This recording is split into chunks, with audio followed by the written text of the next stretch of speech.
नमस्कार दोस्तों, आज हम यूनाइटेड नेशन के 6 प्रिंसिपल ऑर्गन के बारे में जानेंगे और उनको एक सिंपल ट्रिक के द्वारा याद रखेंगे।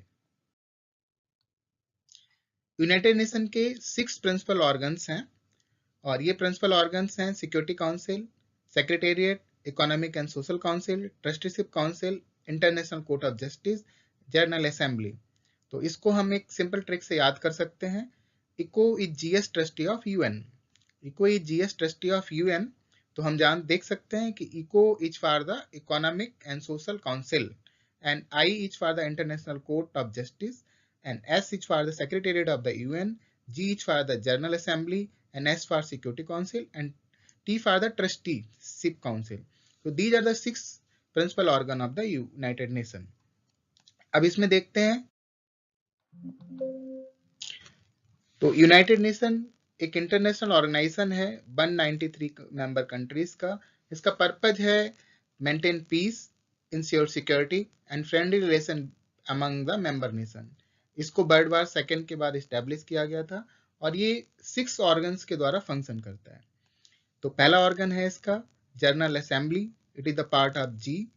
पॉलिसी मेक, इसका मेन ऑब्जेक्टिव है पॉलिसी मेकिंग और ये रिप्रेजेंटेटिव बॉडी है 193 member countries of the United Nation की।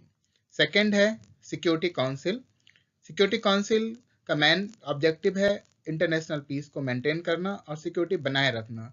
इसके 15 मेंबर्स हैं, इसमें 5 परमानेंट मेंबर्स हैं एंड 10 नॉन परमानेंट मेंबर्स हैं। जो 5 परमानेंट मेंबर्स हैं वो एक यूएस है, यूके है, फ्रांस, रशिया एंड चाइना। तो these are the 5 permanent members.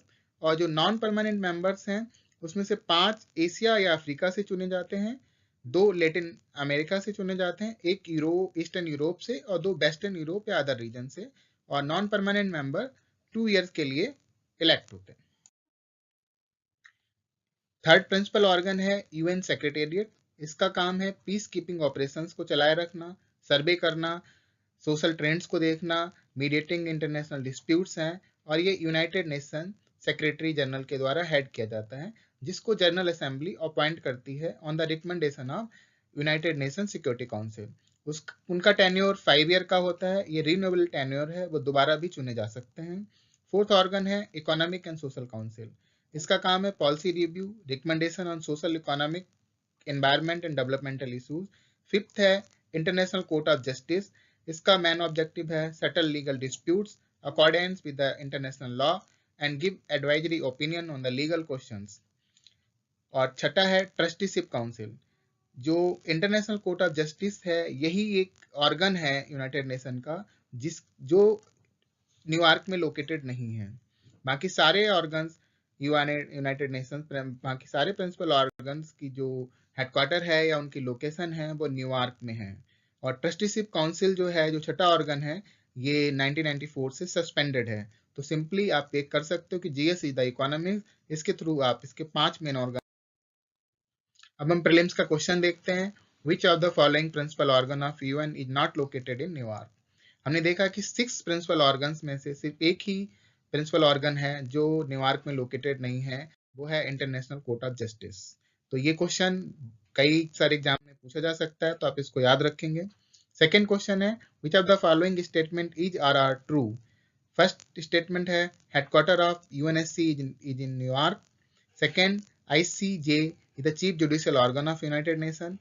United Nations was established post World War First. United Nations General Assembly does not represent majority of UN members. तो अब हम इसमें देख सकते हैं कि headquarter of UNSC New York, it's correct. And ICJ is the chief principal organ of United Nation, ये भी करेक्ट है। यूनाइटेड नेशन जो सेकेंड वर्ल्ड वॉर के द्वारा इस्टेब्लिश किया गया था, तो ये स्टेटमेंट गलत है, यानी 3 गलत है, तो ऑल आर ट्रू नहीं हो सकते। ठीक है, तो ये ऑप्शन हम काट सकते हैं। दूसरा फर्स्ट ट्रू है, तो नन आर ट्रू, ये भी नहीं हो सकता, तो इसलिए A एंड B नहीं हो सकता है। और ओनली D इसलिए भी नहीं हो सकता है क्योंकि फर्स्ट एंड 2 हमें पता है कि ट्रू है। लास्ट में हम देखते हैं United nation general assembly does not represent, तो ये भी गलत है क्योंकि 193 मेंबर उसको रिप्रेजेंट करते हैं। तो दैट्स द क्वेश्चन, तो answer will be C, only 1 and 2 are true. Thank you. अगर आपकी कोई क्वेरी है तो आप हमें कमेंट बॉक्स में लिखिए। धन्यवाद।